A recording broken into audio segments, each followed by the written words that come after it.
fuite. Et je ne crois pas que ce serait une bonne idée, parce qu'au bout d'un moment, tout ce qui existe finirait par geler et la vie ne pourrait pas survivre à ça. On ne sait pas ce que notre lointain avenir réserve pour l'énergie de notre univers et au-delà. Mais pour l'instant, c'est toujours le composant polymorphe, violent mais vital de notre univers. C'est que l'univers est toujours plus énorme que nous. Donc il reste toujours de la place pour s'étirer ou pour être mesuré par les civilisations intelligentes qui nous observent. La première chose qu'on apprend quand on étudie l'astronomie, c'est l'énormité de tout ce qu'on observe. Presque tous les objets auxquels on s'intéresse dépassent de loin toutes les échelles humaines de ce qu'on pourrait rencontrer dans nos vies quotidiennes.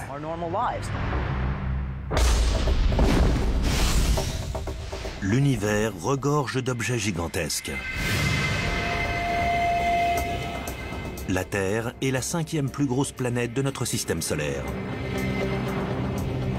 Mais elle est 100 millions de milliards de fois plus petite que les objets les plus larges de l'espace.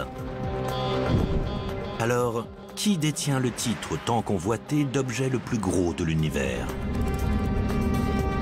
La plupart des astronomes s'accordent pour dire qu'il s'agit de la toile cosmique, un ensemble infini de superamas de galaxies entourées de matière noire, une forme invisible et mystérieuse de matière qui constitue 90% de la masse de l'univers. Ce qu'il y a de plus gros dans l'univers est si gros qu'on pourrait même se demander si c'est vraiment une chose. C'est en fait une toile de matière noire qui remplit l'univers. La matière noire est une matière qu'on ne voit pas. Elle n'émet aucune lumière, mais remplit tout l'univers. La matière noire est bien plus mystérieuse que ce qu'on croit. En fait, il faut se dire qu'elle n'est pas faite de la même matière que nous. Je ne pense pas qu'elle ait d'odeur ou qu'on puisse la toucher. Elle a seulement une attraction gravitationnelle. La toile cosmique de matière noire devient visible quand on observe les objets qui la remplissent. Cette toile cosmique est presque comme une toile d'araignée en 3 dimensions. Au centre de tous les vortex, on trouve les superamas, des amas de milliers de galaxies, et des filaments de galaxies qui les relient dans tout l'espace de l'univers. La gravité la plus profonde et la plus puissante qui se trouve aux intersections de ces structures en toile d'araignée attire les gaz. Et c'est là que les galaxies et les amas de galaxies se forment. Mais quelle taille fait vraiment la toile cosmique?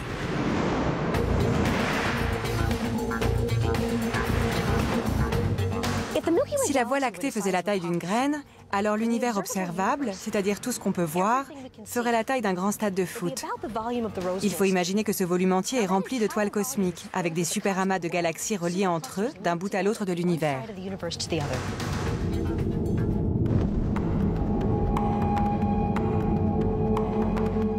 Les origines de la toile cosmique sont encore incertaines. Mais les scientifiques pensent que ses racines datent du Big Bang, le début de notre univers. Pendant l'explosion du Big Bang, l'univers entier s'est étendu très rapidement.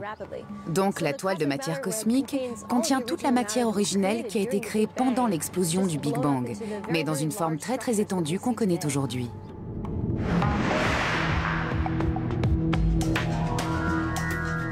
Les scientifiques tentent de cartographier cette toile cosmique qui s'étend dans tout l'univers. Une des méthodes consiste à observer les gaz brûlants qui émettent des rayons X et comment ils sont contenus par la gravité présente dans la matière noire. Une autre méthode utilise ce qu'on appelle une lentille gravitationnelle qui consiste à observer la déviation de la lumière par la gravité de la toile cosmique pour tenter de deviner ses limites. La toile cosmique contient tout ce qu'on trouve dans l'univers. Mais certains scientifiques remettent en question son titre d'objet le plus large parce que la toile n'est en fait pas continue dans l'espace.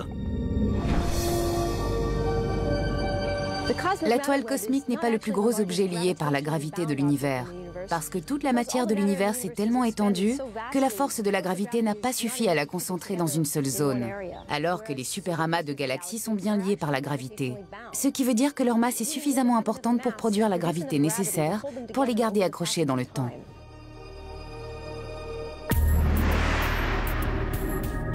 Les astronomes n'ont pas d'estimation précise, Mais la toile cosmique pourrait être constituée de centaines de milliers de superamas. Ces collections gigantesques de galaxies liées par la gravité peuvent s'étendre sur des centaines de millions d'années-lumière. L'univers a une organisation hiérarchique. Les étoiles forment les galaxies forment les amas, et les amas forment les superamas. On peut comparer un amas au continent américain, alors qu'un superamas serait l'association des villes du continent américain, des villes du continent européen, des villes du continent asiatique, etc.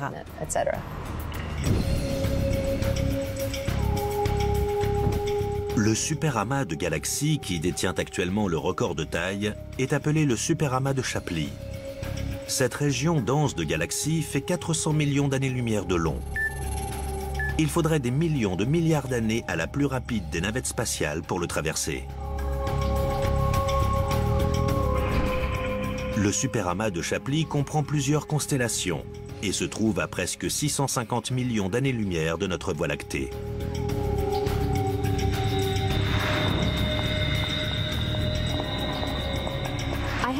J'ai ici un petit bateau qui est une réplique du Queen Mary que vous pouvez voir derrière moi. Mon petit bateau est 4000 fois plus petit que l'original. Si on imagine que notre Voie lactée fait la même taille que mon jouet, alors un des plus grands superamas qu'on connaît, le superamas de Shapley, ferait à peu près la même taille que le Queen Mary. Donc, le superamas de Shapley est environ 4000 fois plus grand que notre Voie lactée. C'est une des choses les plus gigantesques qu'on connaît dans tout l'univers.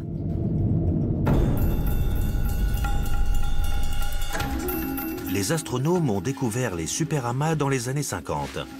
Mais aujourd'hui, ils ont réussi à déterminer leurs origines grâce à des mesures récentes du fond diffus cosmologique, qui sont en fait les restes de rayonnement issus du Big Bang.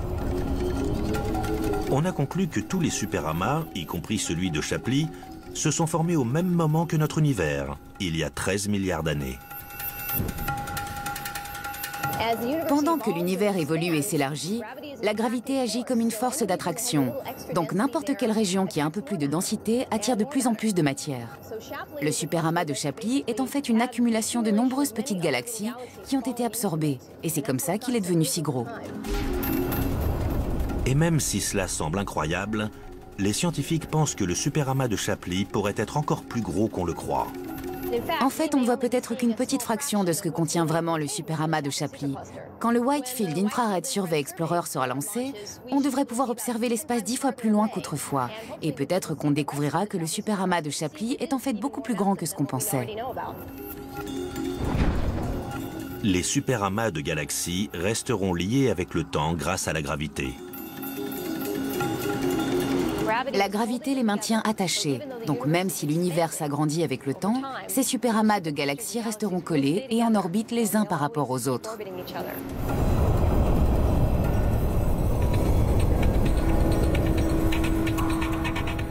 Nous vivons aussi dans un superamas.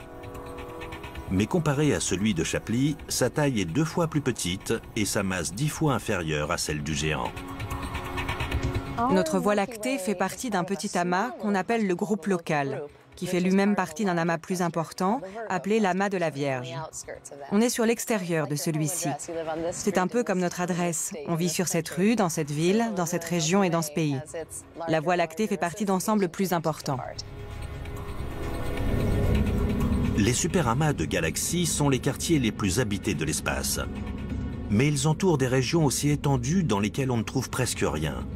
Ces espaces sont appelés les vides. Les vides sont le contraire des amas. Si on considère que les amas sont les espaces où on trouve les galaxies, alors les vides sont les espaces où on ne les trouve pas. On a une structure qui ressemble un peu à une toile d'araignée, composée d'amas et de vides, puis d'amas et de vides, et c'est un peu comme les villes et la campagne.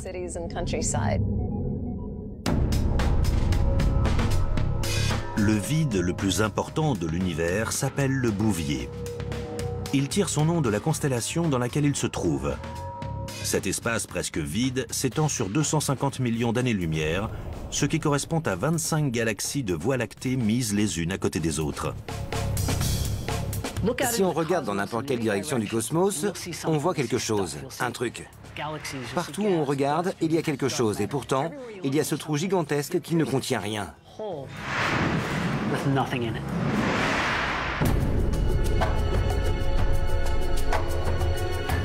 Le vide du Bouvier a été découvert en 1981. Il ne contient presque aucune galaxie. Une nouvelle manière de chercher des vides encore plus grands serait d'utiliser des mesures précises des températures du rayonnement du fond diffus cosmologique. Des zones froides de ce rayonnement pourraient indiquer la présence de vides lointains de taille importante.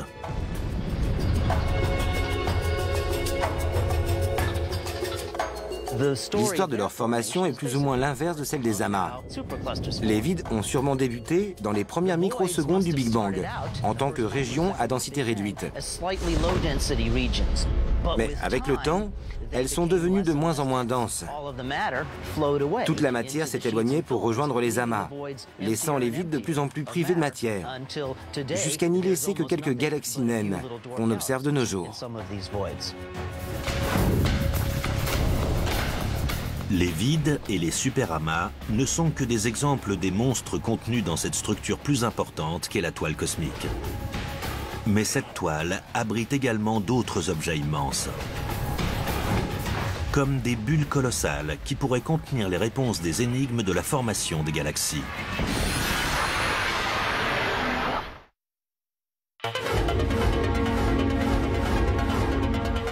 L'univers est rempli de choses monstrueuses. Les chercheurs ont récemment découvert des nuages géants de gaz qui pourraient sortir d'un film d'horreur. Ces objets mystérieux sont appelés des blobs Lyman alpha. C'est mon objet préféré dans les géants de l'univers. C'est un phénomène imprévisible et inattendu, dans lequel on peut observer une galaxie dans les premières phases de sa formation et de sa chute. Un blob Lyman alpha est un peu comme une bulle de savon. Sauf que dans le cas de la bulle, c'est l'air qui remplit l'espace. Un blob Lyman alpha s'agrandit grâce à la chaleur. Beaucoup d'énergie a été injectée dans ce gaz pour qu'il soit chaud. Et quand on place autant d'énergie dans un gaz, il a tendance à gonfler et à grandir comme une bulle. Dans le cas du blob Lyman alpha, c'est la chaleur qui le fait gonfler. Et peut-être aussi le rayonnement ultraviolet d'étoiles qui viennent de se former.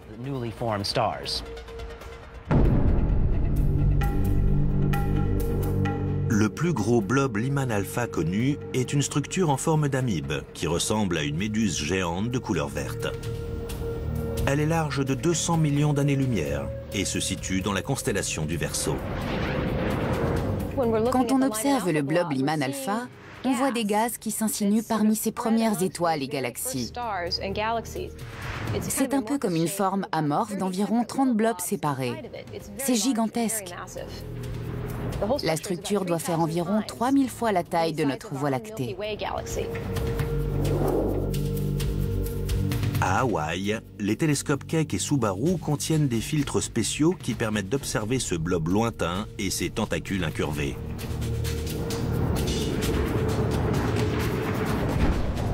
Les scientifiques estiment que le plus grand blob Lyman alpha s'est formé il y a environ 12 milliards d'années, presque 2 milliards d'années après le Big Bang. Les techniques d'observation qu'on utilise se focalisent sur une couleur très spécifique de la lumière, une émission lumineuse qu'on appelle Lyman alpha. Donc quand on entend l'expression blob Lyman alpha, c'est parce qu'on examine une image du ciel filtrée de manière à ne voir que la lumière Lyman alpha, qui possède cette longueur d'onde très spécifique qui permet d'observer un blob dans le ciel. Les blobs Lyman alpha sont peut-être les précurseurs des amas galactiques qu'on observe de nos jours. À l'intérieur de ces bulles gigantesques pourraient se trouver des cocons qui s'ouvriront un jour pour former de nouvelles galaxies. Les blobs Lyman alpha sont sûrement une phase très courte et très spéciale de la formation d'une galaxie. Je pense que la plupart d'entre eux finiront par se briser et former de jeunes galaxies dans les prochaines centaines de millions d'années. Donc, c'est une phase très spéciale durant laquelle la galaxie prend forme. La recherche des blobs Lyman alpha de notre univers ne fait que commencer.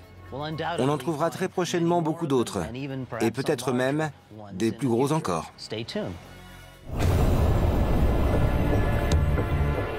Les blobs Lyman alpha détiennent peut-être les réponses de la formation des galaxies individuelles, qui sont des assemblages d'objets liés par la gravité qui contiennent des étoiles, des gaz, de la poussière et de la matière noire.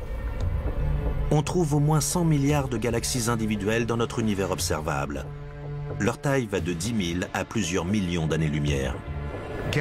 Les galaxies, ces groupes titanesques d'étoiles, sont comme des villes. Comme la ville dont je suis originaire. Non seulement une galaxie, mais aussi une ville. Je suis né à New York, un endroit où tout le monde est agglutiné. Les galaxies sont une expression de l'organisation de la matière dans l'univers. Pour désigner la plus grosse galaxie de l'univers, il faudrait déjà pouvoir mesurer les concurrents. Le problème qu'on a quand on veut trouver la plus grande galaxie, c'est de décider de ses contours. Une galaxie n'a pas de contour bien défini. Elle devient de plus en plus fine à mesure qu'on s'éloigne du centre. Mais ça revient un peu à se demander où se termine une grande zone de métropole. Où se termine Los Angeles? Vous pouvez faire 70 km et trouver une grande densité de banlieues. La banlieue d'une grande galaxie comme la Voie lactée est très vaste. Elle peut dépasser 100 000 années-lumière. Et dans le cas d'une galaxie géante, cette banlieue peut s'étendre sur des centaines de milliers d'années-lumière. Puisque les scientifiques ne parviennent pas à désigner un vainqueur, plusieurs galaxies partagent le titre. On les appelle des galaxies CD et elles se trouvent au centre de grands amas de galaxies. Si on se dit que la toile cosmique est comme une toile d'araignée en 3 dimensions, alors les araignées qui rôdent au centre de la toile sont ces monstrueuses galaxies CD. Ces galaxies ont des masses qui peuvent atteindre 10 fois ou 20 fois celles de notre Voie lactée. Ces galaxies CD sont les plus grandes de l'univers. Par exemple, IC 1101 se trouve au centre d'un amas galactique appelé Abell 2029 et elle fait 6 millions d'années-lumière de long. Si on compare ça à notre Voie lactée qui fait 100 000 années-lumière de long, c'est une galaxie énorme qui fait 60 fois la taille de la nôtre. Les galaxies CD sont elliptiques, contrairement à notre Voie lactée qui a une structure de disque.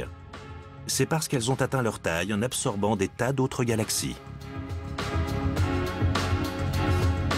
Vous avez peut-être entendu parler du cannibalisme entre galaxies, quand une galaxie en mange une autre. Ça arrive tout le temps dans les amas galactiques. Et généralement, au centre de chaque amas galactique, on trouve une énorme galaxie. Ces galaxies CD ont des masses si grandes qu'elles sont comme des gorilles de 400 kg. On observe des petites galaxies en orbite autour d'elles, mais la plupart du temps, elles avalent tout ce qui passe à côté d'elles. La plus grande des galaxies pourrait faire 6 à 20 millions d'années-lumière de long. Toutefois, il existe des objets encore plus grands. On les appelle des lobes radiaux. Ces immenses structures s'étendent de chaque côté d'une galaxie et rejettent des particules chargées qui émettent des ondes radio. Je me trouve dans une carrosserie et je vais utiliser ces 2 torches pour simuler les jets radio qui sortent des côtés opposés d'un disque d'accrétion et qui tourbillonnent autour d'un trou noir supermassif. Donc là, on observe une petite flamme bleue qui sort de la torche. Mais en infrarouge, on verrait que la chaleur de la torche va bien plus loin.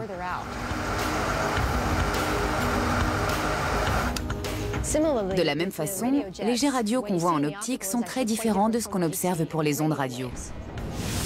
Un lobe typique fait dans les 160 000 années-lumière quand il s'étend de chaque côté de la galaxie. C'est environ 2 fois la taille du disque de la Voie lactée.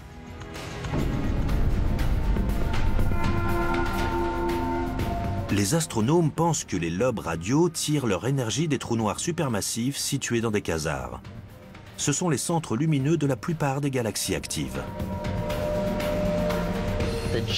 Les jets d'énergie radio qui viennent d'un trou noir géant et qui constituent les énormes structures des lobes radio sont en fait très proches des quasars. D'ailleurs, dans certains cas, on observe un quasar peu puissant au centre de la galaxie qui est entouré par ces lobes géants de chaque côté. Ils ont été propulsés par des jets d'électrons très puissants qui se déplacent à la vitesse de la lumière et qui sortent sûrement des pôles nord et sud d'un trou noir en train de tourbillonner. Les lobes radio dépendent de la matière qui tombe dans le trou noir. Quand la matière est aspirée par le trou noir, une partie de cette matière est accélérée et finit dans les lobes. Donc la taille de ces lobes dépend de la quantité de matière que le trou noir a absorbée, et c'est pour ça que leur taille change avec le temps. Les télescopes radio ont scruté l'univers et trouvé le plus gros lobe radio connu. Celui qui détient le record est situé dans une galaxie appelée 3C236, dans la constellation du Petit Lion. Ces jets s'étendent sur 40 millions d'années-lumière. Les scientifiques ne comprennent pas pourquoi certaines galaxies actives ont ces jets et d'autres non. Mais une chose est sûre, les lobes radio ne sont pas éternels. Ils ne dureront que quelques millions d'années. Tout comme cette torche qui finira par consommer tout son gaz et s'éteindre, les jets d'une radiogalaxie finiront par s'éteindre. Quand le trou noir aura consommé tous les matériaux qui se trouvent à proximité, il ne restera plus rien du disque d'accrétion à projeter à travers les lignes du champ magnétique et le jet s'éteindra. Si les trous noirs produisent ces lobes radio gigantesques, alors quel est le plus gros trou noir de l'univers? Pour le moment, les scientifiques parient sur le vainqueur.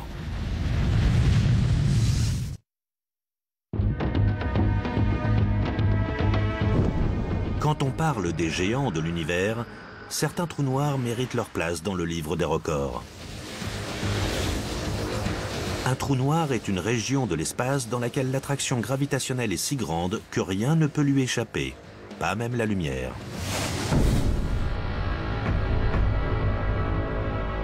Il existe des milliards de ces monstres noirs dans l'univers.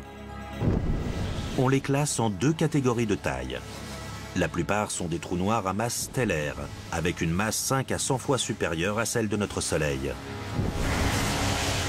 Les autres sont des trous noirs supermassifs, dont la masse est plusieurs millions ou milliards de fois supérieure à celle du Soleil. D'un côté, on a les trous noirs supermassifs, le genre qu'on trouve au centre de toutes les galaxies qu'on a pu observer. Si on est une étoile en orbite, à proximité de ces trous noirs supermassifs, il faut se préparer à des ravages sur son environnement.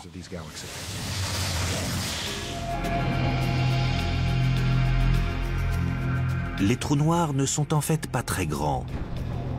Mais quand on mesure leur masse, ils deviennent de sérieux compétiteurs dans la catégorie poids lourd de l'univers. Au centre de notre Voie lactée, on sait qu'il y a un trou noir qui fait à peu près 3 millions de fois la masse de notre Soleil. Pourtant, vu que les trous noirs sont incroyablement denses, la taille de ce trou noir est assez petite, mais sa puissance gravitationnelle est époustouflante.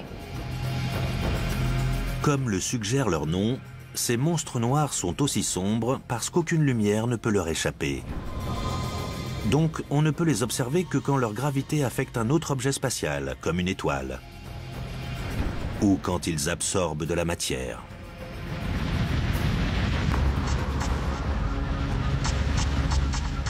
Alors, quel est le champion en titre des trous noirs? Le détenteur actuel du record du plus gros trou noir semble se trouver dans un quasar incroyablement lumineux qui répond au nom très prosaïque de HS 1946 plus 7658. Pourquoi est-ce que c'est le plus grand trou noir? Parce qu'on sait que c'est le quasar le plus lumineux de l'univers. Le trou noir qui le maintient en place, qui produit l'énergie nécessaire, doit avoir une masse 10 milliards de fois supérieure à celle de notre Soleil. Ça correspond à un trou noir qui serait plus grand que notre système solaire. D'ailleurs, il est là pour nous rappeler à quel point une force aussi simple que la gravité peut être bizarre.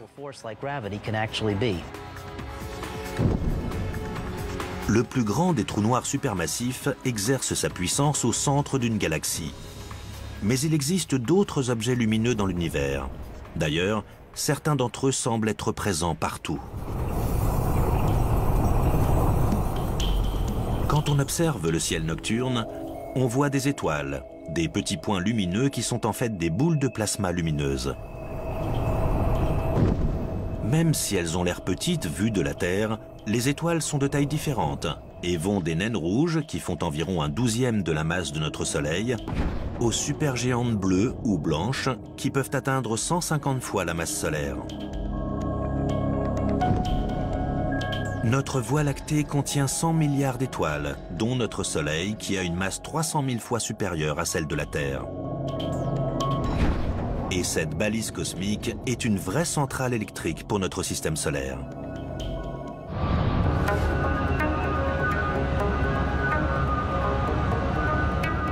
Cette centrale produit plus de 300 MW d'énergie. Ça suffirait pour alimenter quelques centaines de milliers de foyers.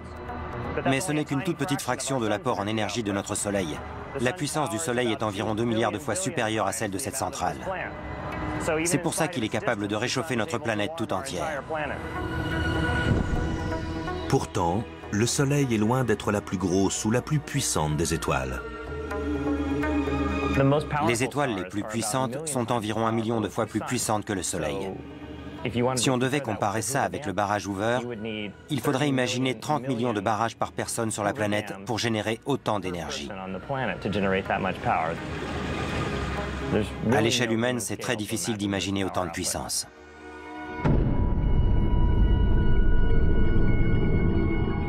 Les grandes étoiles qui peuvent produire autant d'énergie sont appelées des hypergéantes rouges. C'est un type d'étoile encore plus grande que des supergéantes.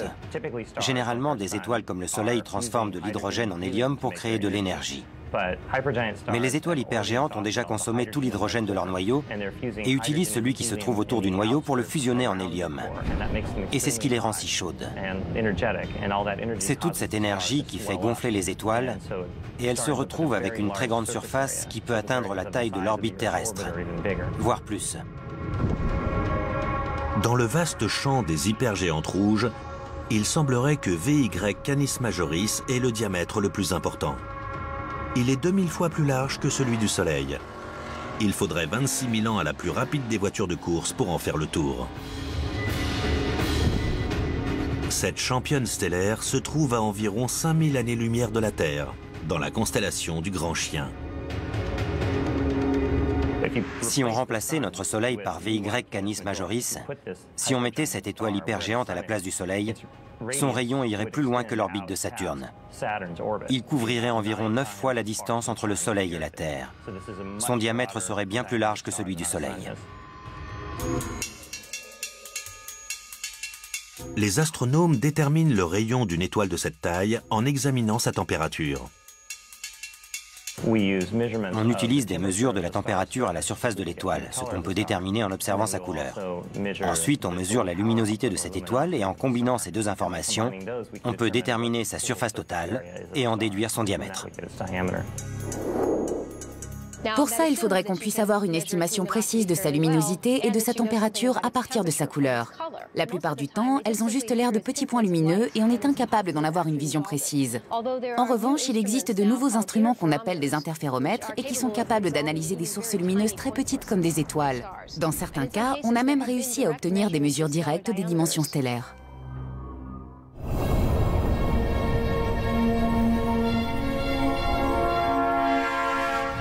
VY Canis Majoris ne détiendra pas le titre pour toujours. La masse de cette hypergéante rouge perd l'équivalent de presque 30 masses terrestres par an. Les plus grandes étoiles de l'univers, comme VY Canis Majoris, sont en train de mourir. De plus en plus instables à mesure qu'elles gonflent, elles s'éteignent progressivement en brûlant leur carburant nucléaire. VY Canis Majoris n'a sûrement que quelques millions d'années. Les étoiles de cette taille ne vivent pas très longtemps. Elles consomment leur carburant à une vitesse prodigieuse. Et elles gonflent pour atteindre le stade d'hypergéante auquel elles restent pendant quelques centaines de milliers d'années, ce qui est très peu de temps, avant d'exploser en supernova. VY Canis Majoris a peut-être le diamètre le plus important. Mais quand on s'intéresse à la masse, c'est une autre étoile qui détient la palme.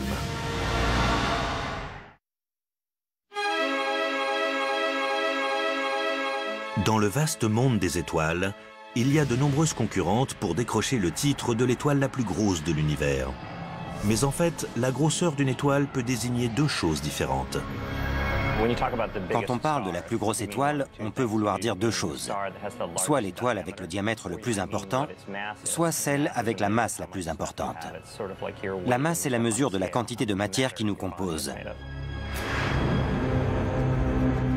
Selon certains astronomes, l'étoile à la masse la plus élevée se trouve dans notre galaxie. Elle fait partie d'un système binaire appelé A1 et composé de deux étoiles qui partagent un centre de gravité et qui en font le tour une fois tous les 4 jours. On a découvert qu'une de ces étoiles semble avoir une masse 115 fois supérieure à celle de notre Soleil, alors que sa voisine fait 84 fois la masse du Soleil. Donc ces deux étoiles binaires font partie des étoiles les plus massives qu'on a pu observer. Il en existe sûrement de plus massives encore que cet amas stellaire, mais c'est le plus massif qu'on a pu observer jusqu'ici. Mais ces énormes étoiles n'auront pas une longue vie. Les étoiles géantes sont incroyablement lumineuses. Parfois, elles peuvent masquer des millions d'étoiles à proximité. Mais ça a un coût. Elles consomment leur carburant plus rapidement que toutes les autres. Et quand elles meurent, le spectacle est impressionnant. Elles explosent et se répandent partout dans la galaxie. Donc, le prix à payer pour vivre une vie à masse élevée et très lumineuse, c'est de finir sa vie dans une explosion incroyable. Une étoile brillante brûle plus vite et meurt plus tôt. Mais en même temps, ces étoiles chaudes sont des éléments essentiels à la vie. Donc sans ces étoiles massives, on ne serait pas ici aujourd'hui. Parce que je n'aurais jamais pu avoir le fer qui se trouve dans mon sang ou le calcium qui se trouve dans mes os. Tous ces éléments se forment uniquement dans les étoiles les plus massives.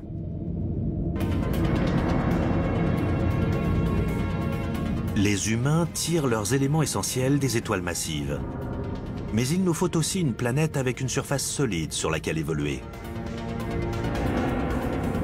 Les planètes sont classées en deux groupes. Les géantes gazeuses comme Jupiter et les petites telluriques comme la Terre.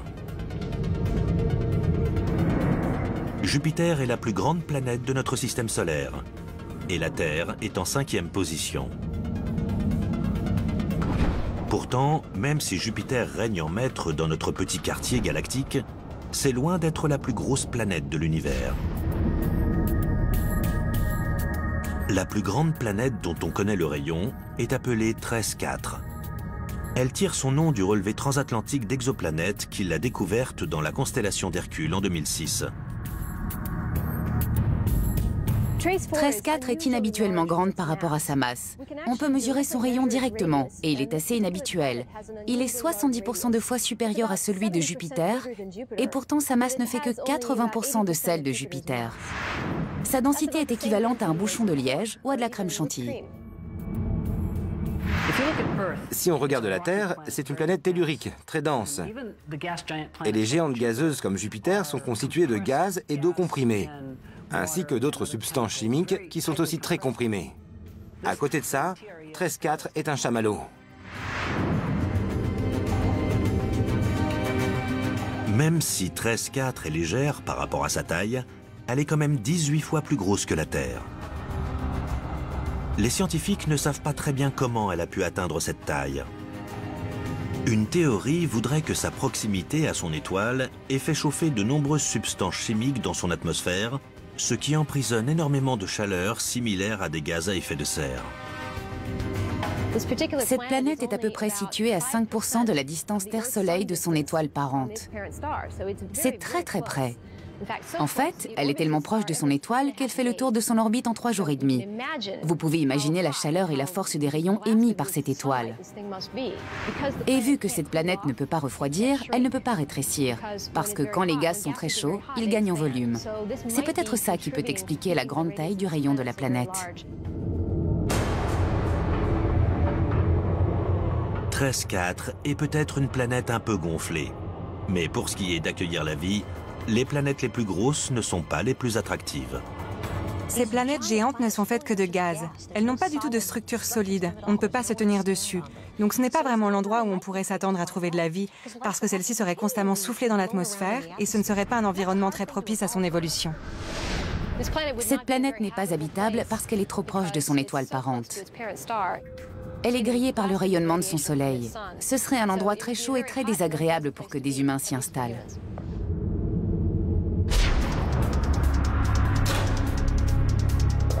TRES-4 possède le plus grand rayon connu actuellement. En revanche, la planète pourrait bien perdre son titre très prochainement. Les scientifiques découvrent de nouvelles planètes tous les jours.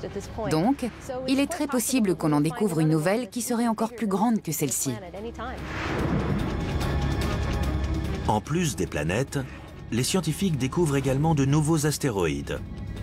Ce sont des corps rocheux qui n'ont pas réussi à devenir des planètes. Et le plus gros d'entre tous pourrait bien se trouver dans notre quartier galactique.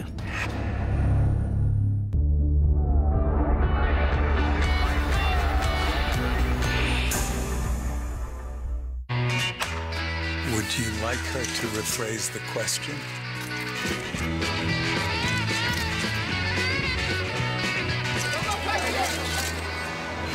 La nouvelle eau de parfum, bleu de Chanel.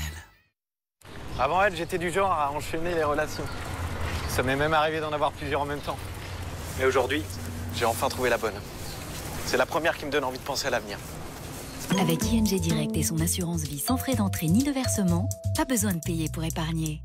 ING Direct, améliorons la banque. Oh mais si la vie se passe maintenant, Agüero qui fait les efforts pour essayer de reprendre ce ballon. Léo Messi qui se joue de son adversaire et trouve Neymar.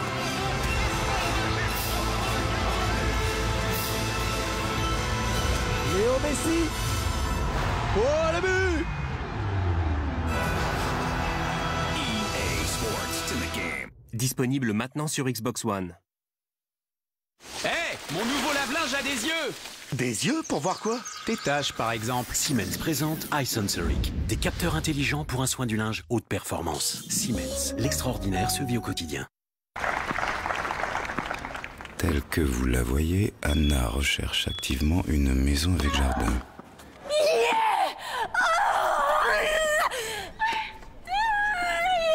Tiens, on dirait qu'elle l'a trouvé. Logiquimo.com. Premier informé, premier signé. Le Gaulois présente la belle escalope. Taillée au cœur de filet de volaille 100% française, son moelleux est incomparable. La belle escalope Le Gaulois, depuis toujours, 100% française. First time here? Yeah. Normally I use my Nespresso app. Ah, to be alone. Matt Damon is inside! Oh man. Trop ouf ce jeu! J'ai tué le boss de fin, il me reste encore 8 vies. Moi j'en sais des boules de feu quand ma mère m'a dit d'aller me coucher. Tu l'as eu à l'épée? Non, tu fais haut, haut, bas, étoile et bim! Super pouvoir! Riche en céréales, un bon goût de chocolat et son nouveau sachet fraîcheur.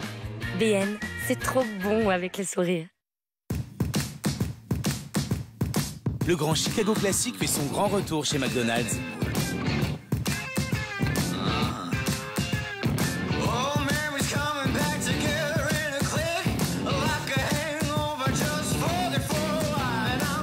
Des oignons rouges, du fromage fondu et une délicieuse sauce au goût fumé. Le Grand Chicago Classic à redécouvrir en ce moment chez McDonald's. Commandez-le dès maintenant sur mcdonalds.fr.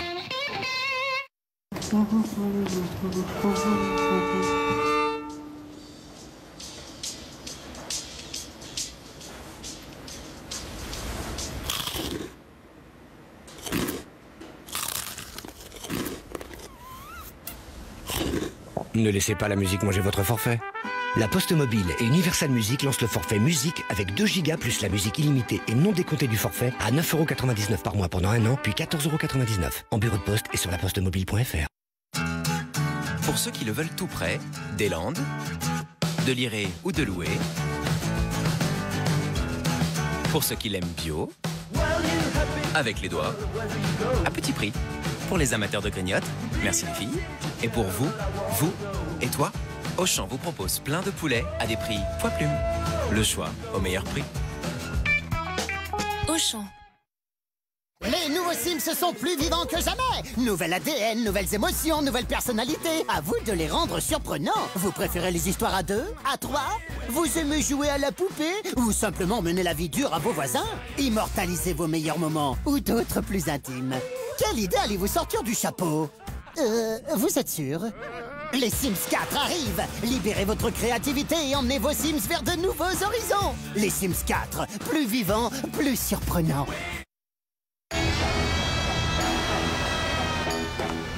Ça va aller?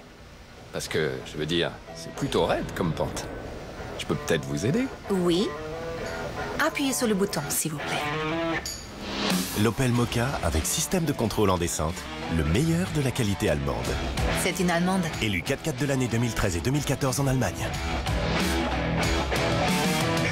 L'Opel Mokka est à partir de 275 € par mois, sans apport, sans condition.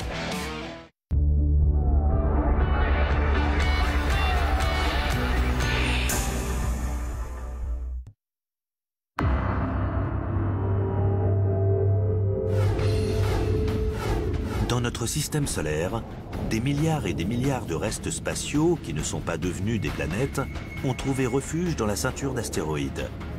Certains d'entre eux sont des grains de poussière, d'autres sont aussi gros que des pays. Cérès est le premier astéroïde qu'on a découvert, et c'est à ce jour le plus gros astéroïde connu. Il tire son nom de la déesse grecque des plantes et des récoltes, et a un diamètre d'environ 960 km, ce qui veut dire qu'il est presque aussi grand que la Californie. Cérès est tellement gros qu'il représente 25% de la masse de la ceinture d'astéroïdes. Il est tellement gros que si on prend tous les autres astéroïdes de la ceinture et qu'on les colle ensemble, il ne serait que 2 ou 3 fois plus gros que Cérès.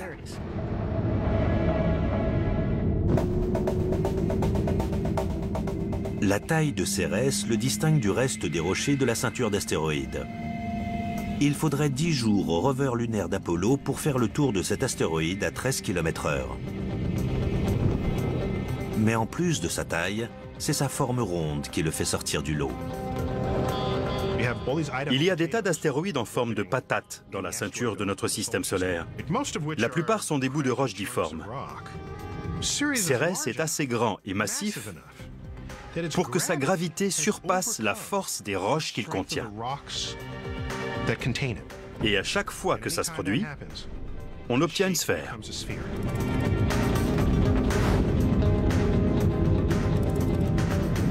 À cause de sa forme sphérique, Cérès a une double étiquette. La définition actuelle d'une planète naine est un objet suffisamment massif avec une gravité assez importante pour obtenir une forme ronde. Et puisque Cérès est ronde, en plus d'être un astéroïde, c'est une planète naine. On sait très peu de choses sur sa composition pour le moment. On sait qu'il est fait de roches, mais qu'il pourrait aussi contenir de l'eau glacée, et peut-être même de l'argile. La mission Dawn a pour objectif d'entrer dans son orbite et d'utiliser des tas d'instruments pour qu'on puisse en apprendre davantage sur la composition de cet astéroïde de taille inhabituelle qui se trouve dans notre système solaire. Cérès a beau être le plus gros astéroïde de notre système solaire, il nous reste beaucoup de choses à découvrir sur notre univers. Il est très possible qu'en explorant d'autres systèmes solaires, on trouve un astéroïde plus gros que Cérès. Notre système solaire contient des objets de taille impressionnante. Sa plus grosse planète, Jupiter, a également la plus grosse des lunes, Ganymède. La planète Mars contient le plus gros volcan connu, qu'on appelle Olympus Mons. Il fait 27 km de haut, ce qui veut dire qu'il est environ 3 fois plus haut que le plus haut volcan terrestre. Il est tellement haut que si on se tenait à la base d'Olympus Mons, on ne pourrait pas voir son sommet à cause de la courbure de Mars. Donc, dans notre système solaire, les plus gros objets ont vraiment une influence importante sur la forme de l'univers.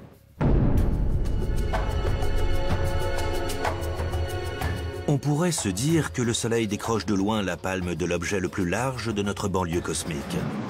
Il fait 1000 fois la masse de Jupiter. Mais est-ce qu'il existe encore plus gros?